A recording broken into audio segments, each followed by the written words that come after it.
जय हिंद दोस्तों, स्वागत है आप सभी का पाथफाइंडर पर। दोस्तों, नायरा एनर्जी जिसके ऊपर पिछले महीने वेस्ट ने प्रतिबंध लगाए थे कहते हुए कि हम अब इंडिया की नायरा एनर्जी की जो वादिनार रिफाइनरी है वहाँ से बिल्कुल भी किसी प्रकार के आइटम्स का इंपोर्ट नहीं करेंगे।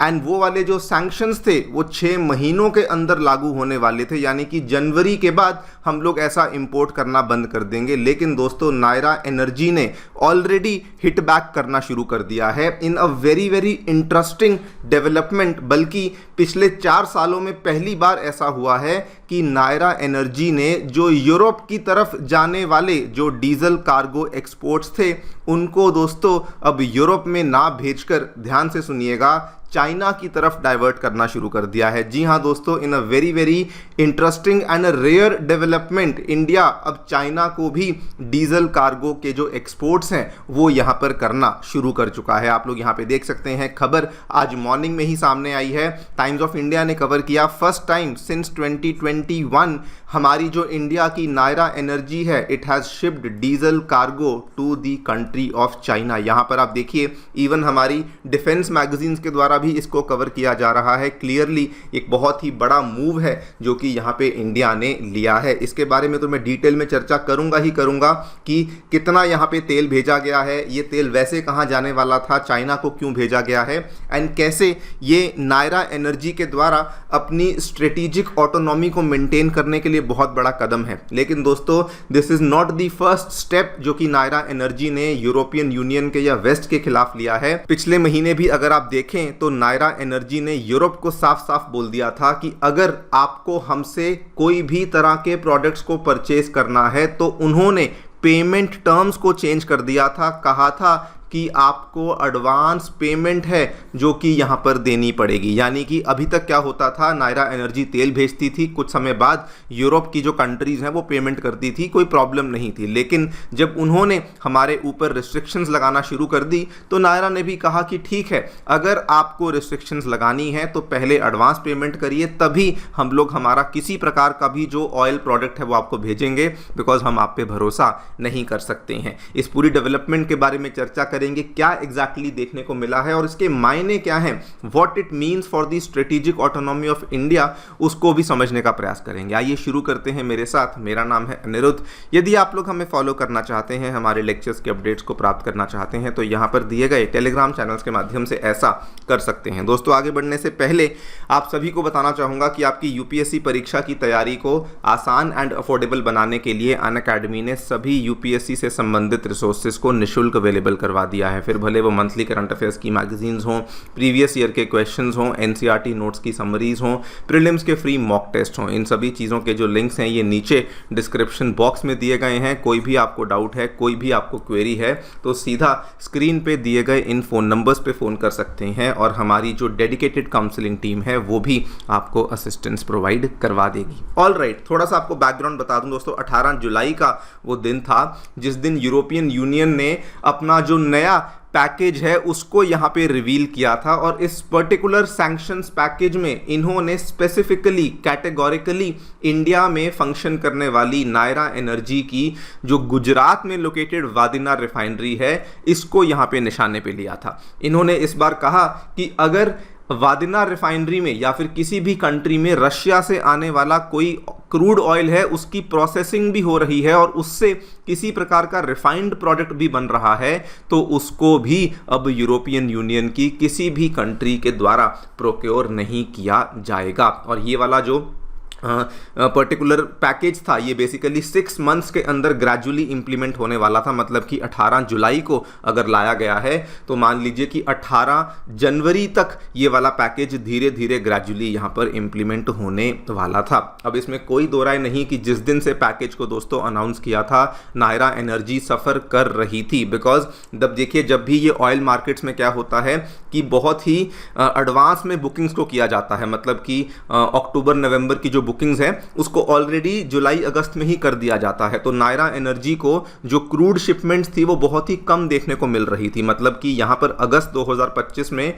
वो डेली बेसिस पे केवल 94,000 बैरल्स पर डे का ही वो रशिया से तेल मंगवा रहे थे, जबकि इसी साल इसी महीने पिछले वर्ष में वो लोग 3,66,000 बैरल्स पर डे का आयात रशिया से डायरेक्टली कर रहे थे। और इतना ही नहीं, अगर मैं वायदिनार रिफाइनरी की कैपेसिटी की बात करूं तो उनकी 4 लाख बैरल्स पर डे के आसपास की कैपेसिटी है रिफाइन करने की, लेकिन अगस्त के महीने में वो दोस्तों 70% कैपेसिटी पर ही यहां पर ऑपरेट कर रहे थे, जो कि क्लियर कट है कि एक तो उनके पास कच्चा तेल नहीं आ रहा, दूसरा वो थोड़ा कंफ्यूज थे कि अभी हम लोग इस अगर रिफाइंड करते भी हैं तो इसको भेजेंगे कहां, इस चीज की भी क्लैरिटी उनको अभी तक नहीं थी। इतना ही नहीं, जो ऑलरेडी इन्होंने सामान को बनाया हुआ था वो सामान जो कि ऑलरेडी इनके पोर्ट से निकल चुका था वो दोस्तों बीच रास्ते में जगह जगह पे रुका हुआ था। इसके 3 उदाहरण आपको देता हूं। अलोरा नाम से एक दोस्तों ऑयल टैंकर था जिसमें 4,72,800 बैरल्स ऑफ जेट फ्यूल था, जो कि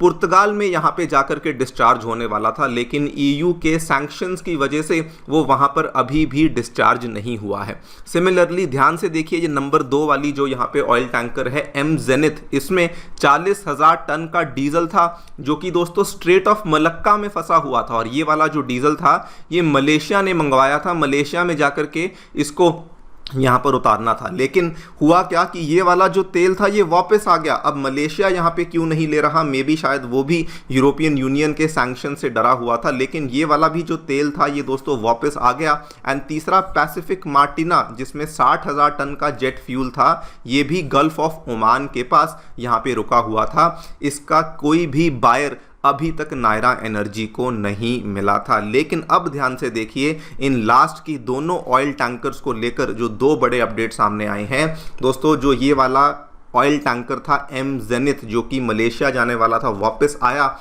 इसमें इसको वापस लाया गया। एंड अब ध्यान से देखिए, इसमें नायरा एनर्जी ने 4,96,000 बैरल्स, पहले क्या था 40,000 टन ऑफ डीजल था, लेकिन इसमें 4,96,000 बैरल्स का अल्ट्रा लो सल्फर डीजल था जो कि यहाँ पर इन्होंने लोड किया।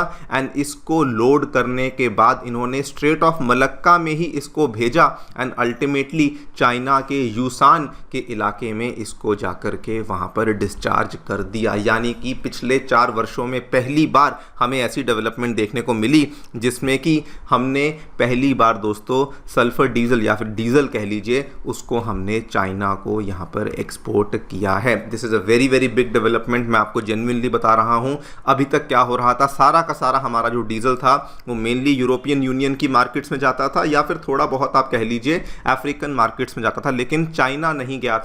और ये हमें पहली बार देखने को मिला है। और ये वाला जो तीसरे नंबर का जहाज था पैसिफिक मार्टिना जो कि गल्फ ऑफ ओमान में रुका हुआ था, इसमें भी दोस्तों देख लीजिए कि ये भी यहाँ पर इसको बायर मिल गया।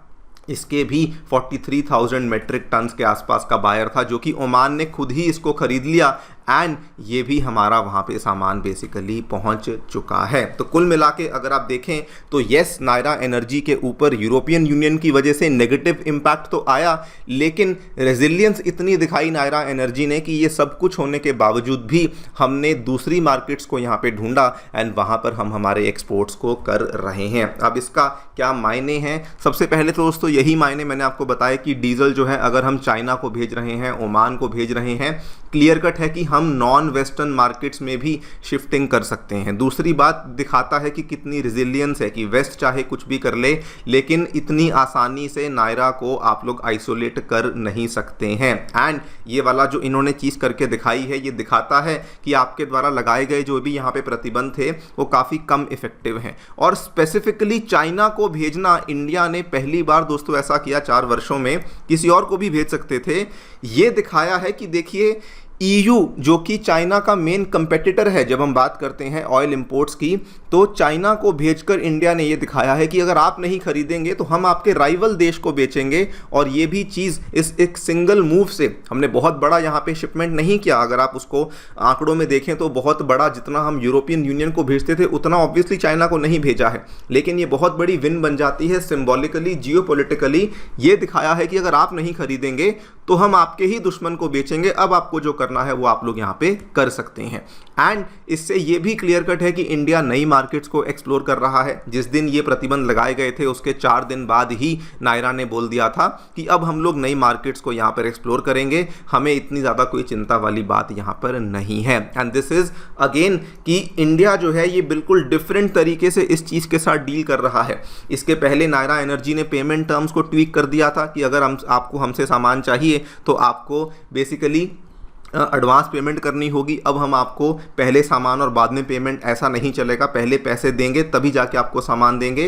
एंड इवन उस टाइम पर इंडिया ने यह भी कहा था कि अगर ऐसे ही चलता रहा तो लीगल एक्शन भी हमारी तरफ से लिया जा सकता है, तो उसके लिए भी आपको यहाँ पर तैयार रहना होगा। अब देखते हैं क्या होता है, लेकिन this I believe is a very very interesting and a dairying move, बल्कि इसको मास्टर स्ट्रोक कह सकते हैं, जो कि इंडिया ने यहाँ पर दोस्तों लिया है। आप लोग जो भी सोचते हैं हमें बताएं कमेंट सेक्शन में। फिलहाल के लिए वीडियो में इतना ही। Thank you so much for listening, stay tuned and